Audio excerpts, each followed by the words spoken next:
Hey guys, it's me Tamsa. I used to post on YouTube before. I posted like 2 videos and then I deleted them. Now I'm posting again and I started again. Guess what? I have a baby now. And I had my delivery on like 1st May. I'm like 1 month postpartum and my baby is 1 month old. And it's a boy. His name is Miguel. And today he had an appointment for his family doctor and he's doing great. He's gaining weight and he's like 57 centimeter and half and he's doing great. But I want to share my story of my birth. Like it was so messed up. Like literally it was like so fucking messed up. Like first I want to show my baby. Hi, say hi. Hello. Hello. Yeah, he's so cute. He's the cutest thing I have ever seen in my whole life. And he's so perfect. Okay, anyways. So, I want to share my story, what happened. Like, I'm an immigrant here. Okay, I came as an immigrant. So, I had no health card. I got pregnant. And then I applied for a clinic for the midwife. And it was great. They helped me a lot. They were referring me for ultrasounds, doing my tests and stuff. Like at the when I was like 9 months pregnant, I asked them like, can you do my growth scan? And they said like they don't need to do that because the baby's like, they were like measuring my bum and like they were measuring my bump. Like, they were like, oh, it's like normal size baby, right? So they didn't do the ultrasound. I asked them like 2-3 times. And then after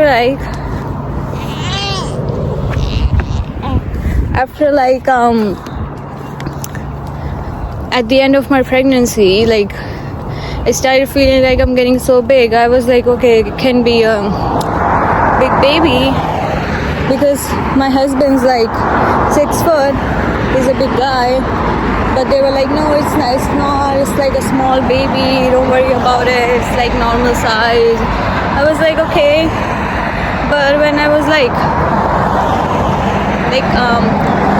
close to my due date, it was like 1st May. I still remember. I asked my midwife, oh, I think my waters break. Like I think I can feel it, like leaking, like slowly. But it was not like sudden, like it broke. So she kept like sending me home. She was like, no, it's not broken, blah, blah, blah. Then like, I started having contractions. Before that, I asked her, can you do my cervical check? Oh, I'm sorry, cervix check. Fuck. I have pregnancy brain now. Like, I feel like I'm so dumb. Like, I forget stuff a lot. So anyways.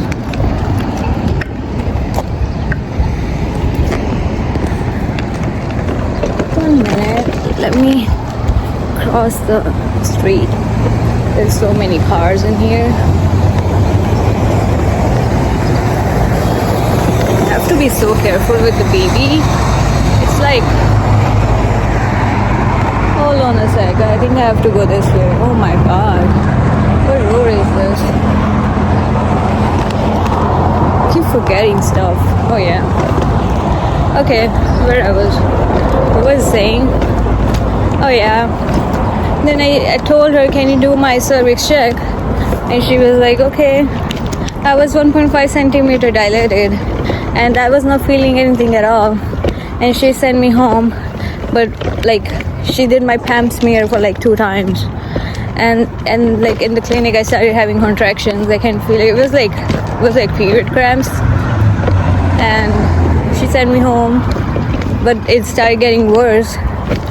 And then like in the middle of the night, I was like, it was like 1 centimeter apart and I was losing my shit. I was like, holy shit, it's so painful. Like I was calling her, I was like, dude, I want to go to a hospital. Like take me to the hospital, bro. Like, it's so painful. It was like 1 centimeter, like, it was like 1 minute apart, okay? So I was like, dude, I can't. Take me to the hospital, okay?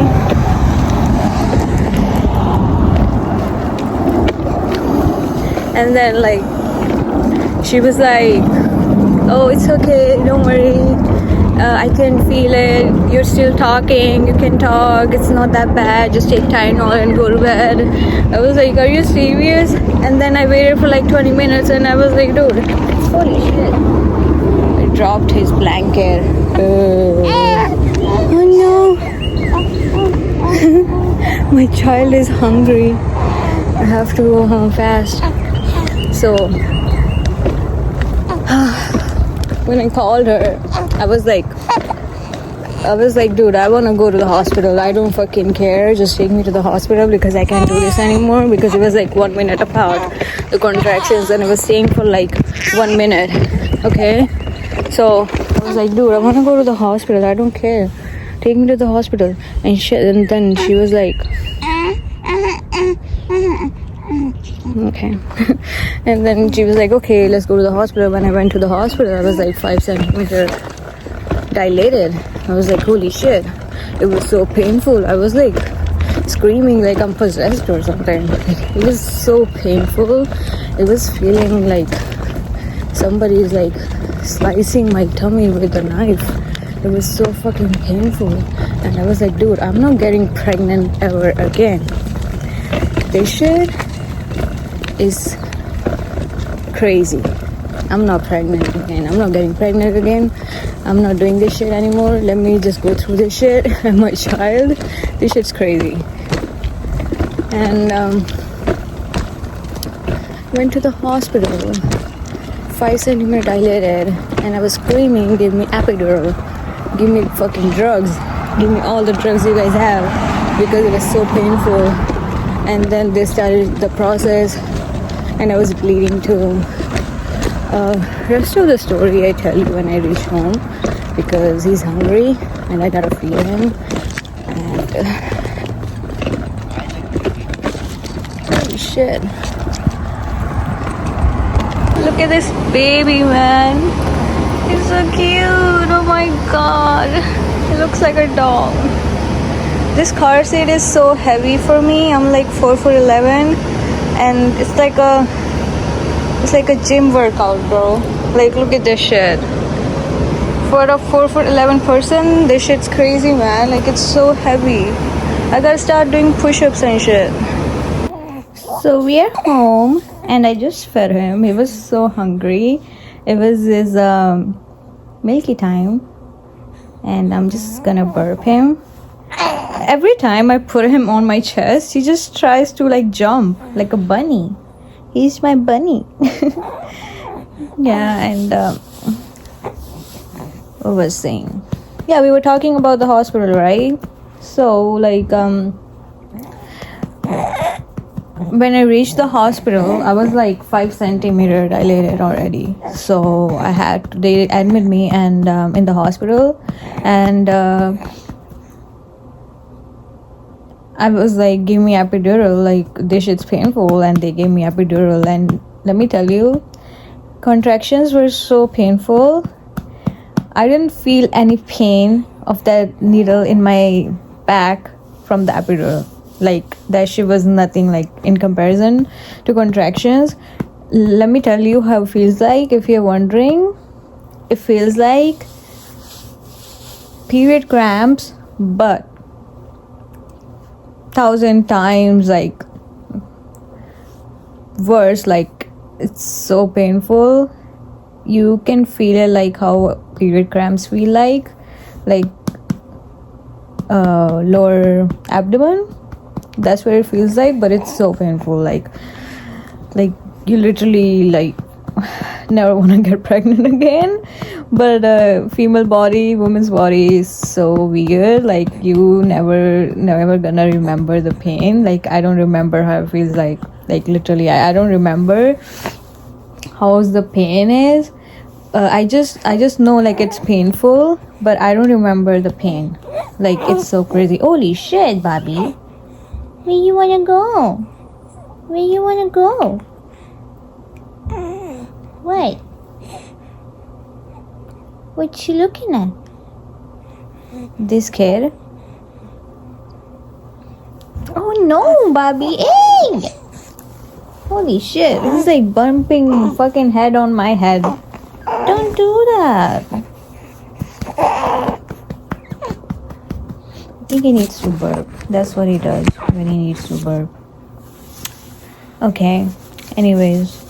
So, ignore that too. Because it's like we live in the basement and it's like a window. And you can actually see everything inside here. So, for privacy, we just put our like shoe boxes over there and cover it. It's not like aesthetic, so we'll just ignore it. Okay? So, like, I was like 5 centimeter. I was like 5 centimeter dilated, right?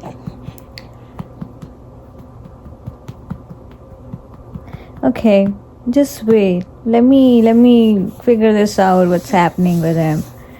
I think he needs more milk, or why he's looking at the lights, or maybe he's more hungry. Are you hungry?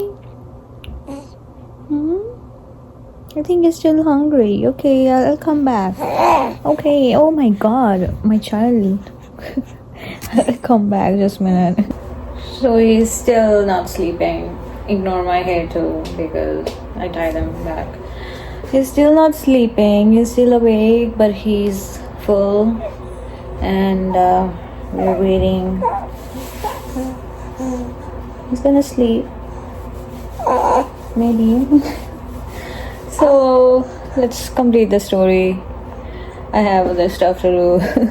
So like I was 5 centimeter dilated and I was asking for epidural. I got the epidural, and after epidural I felt so great. I had no pain. My legs got numb. Like I was not feeling anything at all. Like it was great. And my water was not broken, so she had to bring my water. I was like 7 centimeter, and after that, and I was, mind you, I was GBS positive. If you don't know, GBS positive is like a bacteria in your way from where you poop. So it's like common for everybody, but for babies it's like it's not good. They can get infection. So they gave me antibiotics. Oops. They gave me antibiotics, and then when I was like 9 centimeters, so she was like, dude, you have to push now. I was like, okay. I was 9 centimeter, and the weird part is like when you have to push, your body feels like it's like a body response. You feel like you need to poop, and that's when they know like you need to push. So when I was trying to push, she was like, oh, okay, so you're gonna push, you're gonna feel like you need to poop, so try focus on your body like you need to poop. So I was doing that, and my eyes were like coming out because it was hard. It was so fucking hard. And I remember I was like passing out, but like his head came out a little bit, and my husband was like beside me, and he saw it, and he saw like it's so big. So he yelled at me. He was like, oh, you need to push, like you need to push hard because his head is big.